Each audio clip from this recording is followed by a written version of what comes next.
I mean, we're here to talk about it, and I didn't know we'd get involved here. But I will say this, that if the news wasn't fake, like NBC, which is fake news, totally, one of the worst, ABC, NBC, CBS, horrible.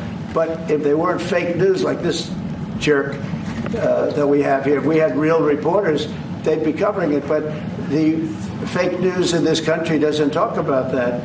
They don't want to talk about it, but now they have to talk about it. But they won't. This won't even be a subject. They'll have him talking about why did a country give a free, think of this, why did a country give an airplane to the United States Air Force? Okay? The United States, not to me, to the United States Air Force, so they could help us out, because we need an Air Force One until that's Air Force One, it's being built. 2 of them being built. But Boeing's a little bit late, unfortunately. So why did they give us a plane to the United States Air Force? That's what that idiot talks about after viewing a thing where thousands of people are dead. I'm sorry, I don't have a plane to give you. I wish you did. I'd take it. I would take it. If your country offered the United States Air Force a plane, I would take it. Okay. I mean, Representative Clark, who we've had on, said Trump is at the Capitol right now. He just said the GOP's billionaire budget doesn't cut anything meaningful. Tell that to the 14 million Americans who will lose health care coverage and the 42 million more who will be at risk of going hungry. I mean, this is an actual dialogue, Carlos. Reporter, do you want negotiations to be over now? Trump, which negotiations? Reporter, over this bill. Trump, oh, yeah, well, it's going to be, we don't want to benefit Democrat governors, Gavin Newsom. Oh, God. Nothing he says even makes sense or follows. What? Why are you using insults? You're in 3rd grade. Why are we settling for this? If I were living in Ireland or whatever, I mean, what the hell's the matter with your country?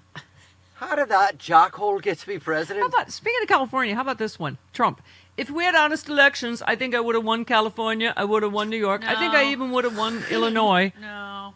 He's just so delusional. Well, he's setting it up for the next con where they're going to fix it so he does win.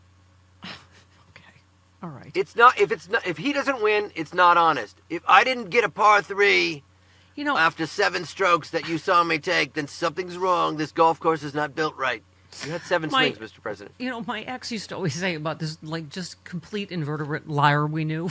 She was always like, way too much details. All his stories have way too much detail. And somebody, Aaron Rupar, our friend, said this. He said, Trump's use of specific fake dollar figures is troubling precisely because its specificity is meant to communicate something real and concrete. It attracts reporters who repeat the figures without taking the time to look too closely, thereby making them the conduit for Trump's deception. I mean, talk about strong and wrong, because he sounds...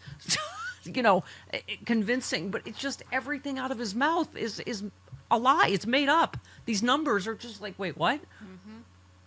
And they get repeated. He's the guy that escaped the freak show tent at the carnival, is walking around like, wait, you can actually interact with this guy now.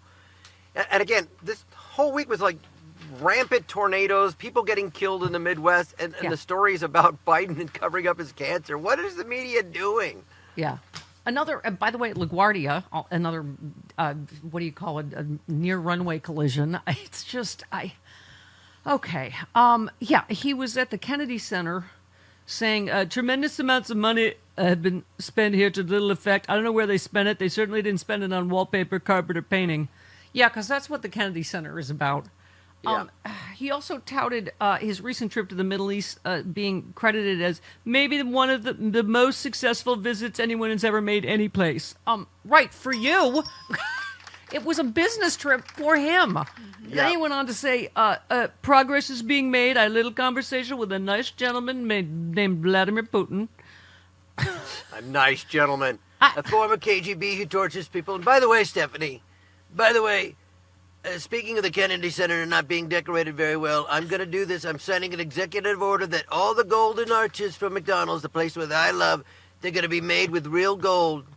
It's going to be a little bit of cost to the taxpayer, but when you drive into those golden arches, you're going to say, Donald Trump turned it into real gold. It'll be like going to Oz. It's going to be spectacular.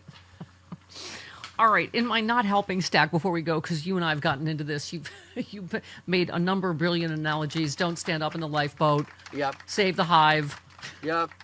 How do you think I felt about the headline, Bernie Sanders agrees Democratic Party is a threat to democracy? I feel like everyone's getting their own agenda and egos in this whole conversation, because he was on a podcast where they were sucking up to him and telling him he would have won in 2016 or whatever. He was on with some comedians who argued that the Democratic Party has completely robbed their constituents of the democratic process and the party's a threat to democracy. Bernie said, no argument here. I mean, the second I compliment him on these rallies, which I think are great with AOC and listening to people, I just, he's right there with the Biden and the Democratic bashing as soon as we lost. He's there. By the way, Biden invited him to all these bill signings of all the things they got accomplished together. So he's happy to take credit. And then here we go. So one of the podcasters said he felt the party stole the nomination from Sanders in 2016. And he said, and I'll be honest, it broke my heart when you supported them, meaning the Democratic Party. You always say, Carlos, binary choice. It is a binary choice. And he said, Sanders, let me just finish real quick. In the world I live in, you've got a choice, and I know people, including my wife, agree with you. God, yeah, let's relitigate 2016. You're down to a choice. He said, is it going to be Hillary Clinton or is it going to be Donald Trump? Not a great choice. Oh, my God. Oh, my God. He said, could we not also say ostensibly there hasn't been a fair primary for the Democrats since 2008, so they're not also a threat to democracy? Sanders said yes. Fair enough. I'm not going to argue with that point. And that's why I'm proudly an independent. Not helping. This is not helping us take our country back. You could be proudly an independent. You could be proudly Democratic, proudly Republican. You should proudly vote for anybody to stop Trump. I don't care what you proudly say or how you felt. The Democrats had to gauge what the middle of the country was thinking. Did Bernie have some great rallies? Was he popular, that progressive movement? But unfortunately, in a general election, that progressive message is not going to sell to the middle of the country. Because if Bernie had been nominated, they would have pounced on him. There's no doubt. So you have to make a calculation. What is palatable, unfortunately, what is palatable to people outside our progressive bubble? And that is a center-left, even a center candidate. I'm just tired of everybody you beating have to up win on and then go left. Right, Biden or Democrats or whatever serves their personal agenda or ego, so that they don't have to blame themselves, whether it's media or Democratic consultants or whatever. I'm just, we have a country to save. What do we say, Carlos? Save the hive. Save the hive. Worker bees. Save the hive. You just vote for anybody to stop an authoritarian dictator. Thank you. Thank you. It doesn't have to be Bernie. And even Bernie was smart enough to go, even though I feel slighted, I guess, I'm voting for Hillary because I'm not stupid. Yeah. That's what they should discuss on the podcast. Yeah. Carlos has to go because he procreated and he's a good daddy and he has stuff to do. For the kids. All right. Love you, honey. See you next week.